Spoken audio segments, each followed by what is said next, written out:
Alex Show. Just like your physical health, your mental health is also very, very important. Mental health advocate and fitness guru Patrice J White is here with us. Patrice, how are you doing? Thanks for having me, Eric. How are you feeling now in this moment? You did a marathon this morning. No, I run a short mile. A short one. 10 miles. 10 miles, just a short 10 miles. Just a short 10 miles. How are you feeling? How do you feel when you do something like that? Relieved, good, ready to tackle whatever it is that the day throws at me.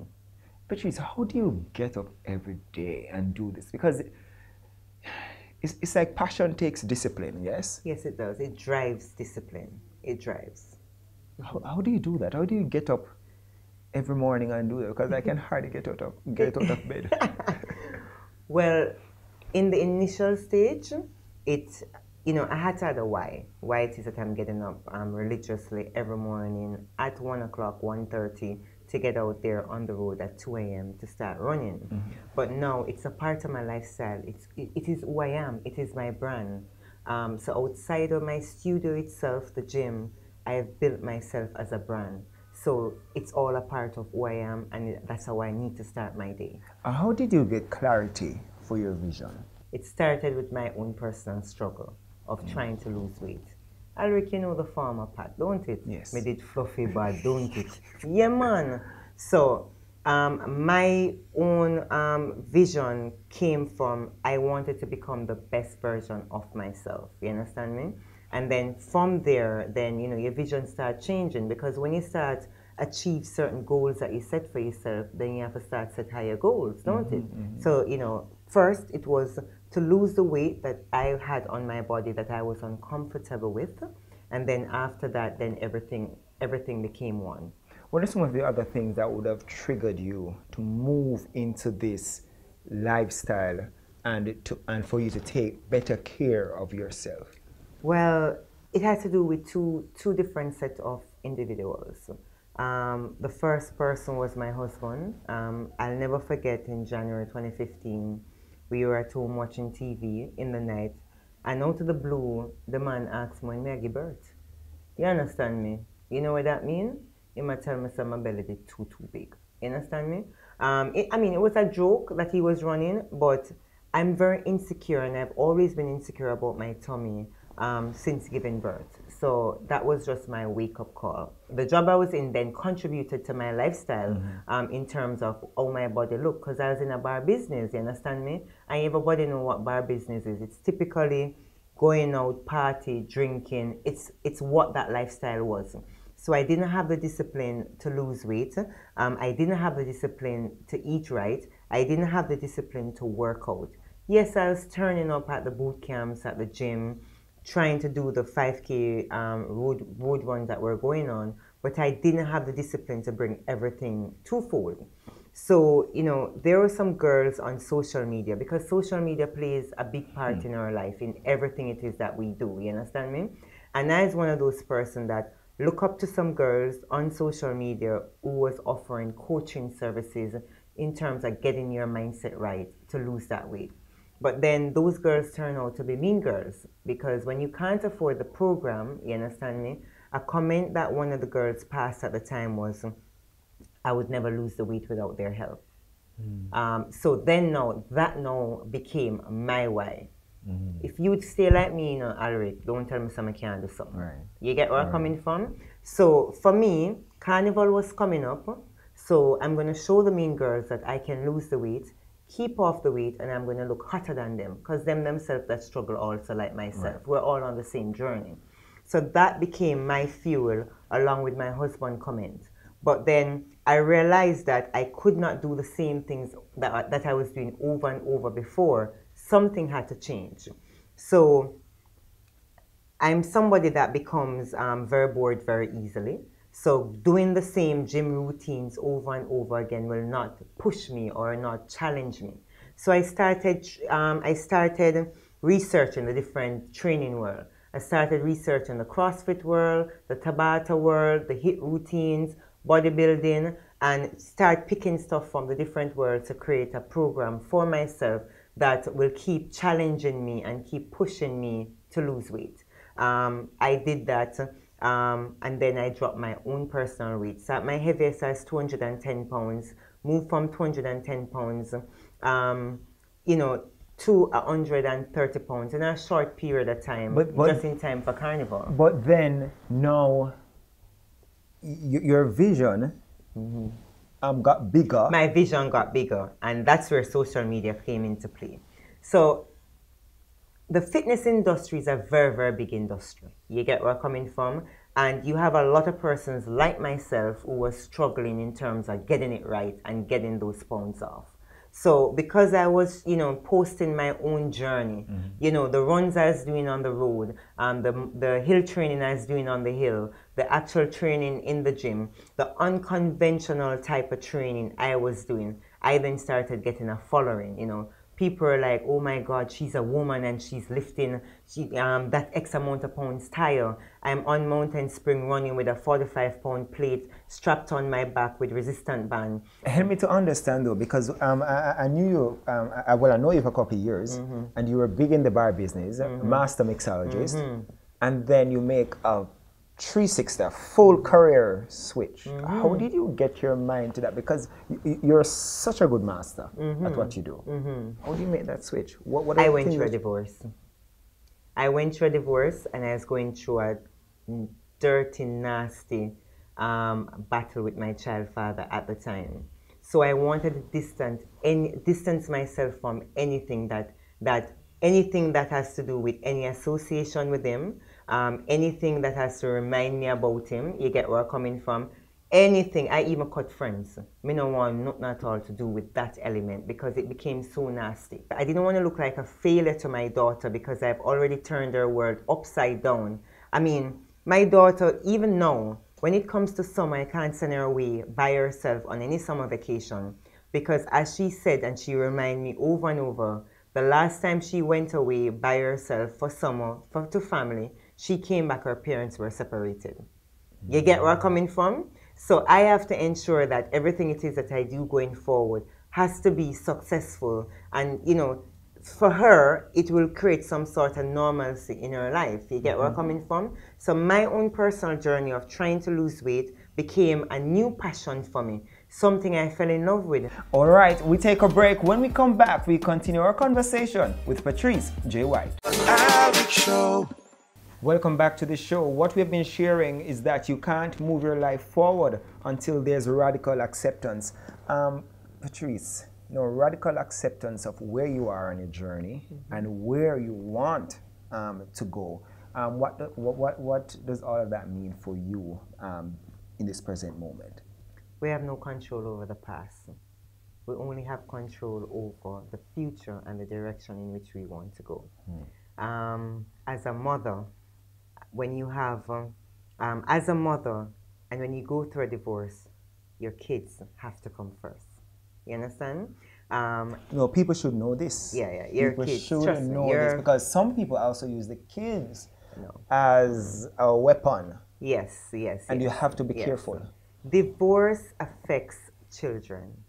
And the minute it gets nasty, the minute it gets ugly, that's the more damage it does to kids. I had my daughter look at me once and said to me that she doesn't want to get married because marriage is ending divorce, and she doesn't want kids because of the ugliness that was happening in her present situation. And when she said that to me, I realized that if I love my child, the love for my child must come before any situation it is that's happening. And that was when, I sat down with my ex-husband and we decided that if we both love this child, you understand me, that love for the child must come first before anything else. So like right now, we have a good relationship, Great, you understand me? great. And people are shocked because people know the level of, nastiness that the divorce was. You get where I'm coming from? And especially with her 16th birthday party that was last year, there is a picture of myself, her stepmother, and me in the picture dancing. And I remember someone called me and said to me, "Wow, how did you get there?" because she doesn't know how it is that she could get there. How did you get there? The love for my child. The love for my child supersedes anything else. And you asked a question earlier before we went on break. What are the mistakes that you have learned? My biggest mistake that now become a lesson for me is never to have any child or any child in a divorce situation lose out on years of their life because of the nastiness of a divorce. So it's a lesson that I learned that if I have kids going forward, you understand what I'm saying? If I should divorce again, that will never happen. You understand what I'm saying? Yes. Yes. And it's not like the divorce is because somebody's hanging on to something or anything like that. You get where I'm coming from? It's just a whole heap of other factors that are contributed in that. And, I just didn't want to just deal with anything that has to do with my ex-husband. Right. But you never wanted for this to determine how you live the rest of your life. Exactly. Because then that also will, that also started affecting the relationship with him and his child. Did it affect your health? It also affected my health. You get where I'm coming from? Because it affects your mental health. It affects your mental health in terms of what it is that people are going to think. No, let's now talk about that. All right. So a lot of people, they don't understand that your mental health is very important and they have expectations, right? How did you go through that phase dealing with your mental health? So for me, the best way and the way I dealt with it was, that's why I just cut everything. My ex-husband was doing stuff on social media. Persons close to him were doing stuff on social media. You get where I'm coming from? So people would come to me and say to me, Pat, have you seen this? I remember once I saw an article on social media. To the point where he has not seen his child in how long, etc. Where, that was just, the article was nothing but a fib. You get where I'm coming from? And, friends who I thought were friends, people who knew the situation were all over the post, liking, commenting and stuff like that. Now, anybody who is close to me and know the realness of the situation, you get where I'm coming from, they started defending me. And I'm like, guys, just stop. I started out first crying, then I became angry. But then my way of dealing with it is, hear what? If you respond, you're going to make a situation bigger than it is. I remember saying to my girlfriend, I'm not speaking about it because nobody knows what happens. You get where I'm coming from? My child comes first because of the type of job it is that I do. You understand me? Everybody knows me. I have to protect my child. Right. You get where I'm coming from? And I have to ensure that my mental health is healthy because I'll never be able to protect my child if I'm not healthy up here mentally. True. Because if I'm thinking about things with anger, then I'm just going to lash back at him. You understand me? Because clearly he's not thinking while he's saying things. So how I deal with things, even now in social media, you understand me? I try to keep a positive space around me. The persons who I follow are positive persons. If you're always posting something negative, I'm going to unfollow you. I've had friends that I've unfollowed because of the same thing. I myself suffer from clinical depression, which comes from my childhood days. I'm a product of teenage rape, era leader, stuff like that, etc. So I have that old battle fighting coming into adulthood because it's something that I never dealt with as a teenager. You understand me? So if I'm fighting that old battle of me trying to survive, I have no time to surround myself with negativity. How these lessons of your past has now shaped the woman that you are now? The lessons of my past, I'm happy you brought it up. If I had to go back in the past to relive my life, I want to live it exactly the way it happened the first time. Because it is those lessons are what make me the person I am today. There are the challenges, the hardships, everything I go through is what make me the fighter I am today. And prepare you to help so many other people. And prepare me to help so many persons. The things I see on the school tours, I'm interacting with kids, females who are living in inner city right now, who are dealing with the era leader, or going through the sexual abuse and stuff like that. So for me, you understand me, when they see me and I'm sharing my story and I'm telling them that you can survive. Your past don't dictate And not just where survive, you go. but live a fulfilling life. Live a fulfilling life. If you don't have somebody like myself telling them this, who is going to tell them? Before the school tour started and the whole media campaign of we getting people to talk about mental health, did you hear anybody talking about it before? Nobody wants to talk about Nobody mental wants health. to talk about it. People want to push it underneath the mat. Did you get any drawback when you wanted? When I just started the mental health tour, I remember the first article that the Observer carried. 2 persons DM me, you don't want to talk about that, it's not good for your brand. Oh. You understand me? And one of them is somebody that I know very, very good. So I actually called the person and I said, why? Tell me why I don't want to talk about it. This has nothing at all to do with my brand. You understand what I'm saying? This has something to do with persons who suffer from mental illness and figure that the only way they can get out is by killing themselves. Because you have individuals like yourself telling them that they can't speak about it. And so many people feel trapped in their situations because there's nobody there to listen to them. Exactly. There's nobody else, there's nobody there to listen to them, or persons are saying to them, no man, nothing wrong with you. Or, oh, if you're depressed, look how life nice. A lot of people also feel that because we're popular, we have so many people around us. There's so many times when you're alone. So many times you're lonely. You have nobody to go to. Look here, we need help. You understand me? When I went through my divorce, you understand me? And my ex-husband moved on with somebody who's a friend of mine, who was a close friend of mine. Come on, it will affect any sane woman mentally. So when you have something like that, a friend of yours and your ex-husband, you as a woman start wondering, what? We take a break. When we come back, we continue our conversation with Patrice, how she's now helping others to deal with their physical and mental health. Average Show. Welcome back to the show. We now continue our conversation with fitness guru and mental health advocate, Patrice J White. Are you truly ready to talk about mental health? I am. And I've been ready since last year. Have you not seen the conversations that started since last year, March? What's the conversations like going, meeting people from all across Jamaica? Is mental health a grave problem as what? It is. The illnesses that comes underneath the umbrella, they are serious. They are serious. You have persons who suffer from the bipolar illness. That persons don't know how to interact with them. Persons don't know how to deal with them and how to handle it. You have persons who suffer from depression. That depression thing is a killer, you know. And they're afraid of asking for help. Why?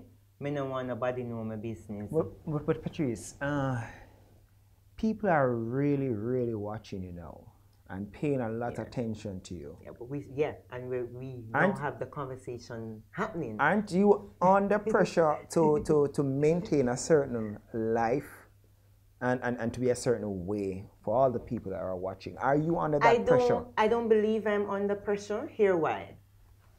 My story has been an open book. I speak about the challenge I've had in the past. I speak about the challenge I have now. You understand me? And whatever challenges I have going forward, I speak about it. You get where I'm coming from? So you're not even a superficial So life. I'm not, no. Anything you see on social media where I am concerned, where you see, is what it is. I'm as authentic can be. And it's important for me because my daughter looks up to me as a role model. So I have to ensure that I'm always my authentic self, as self can be, because of the example that I'm leading for her. You understand me? Mental health and the illnesses that are under the umbrella, they're very close to me. And I want persons to know that it doesn't matter which illness it is that you have or you suffer from. You understand me? 1, you can survive. 2, there are persons out there that are willing to help you. 3, they should not be ashamed to say, hey, I'm not okay. I need help. You understand what I'm saying? And 4, they're not supposed to think that if they sit with a psychologist and speak, that psychologist is going to talk about them business.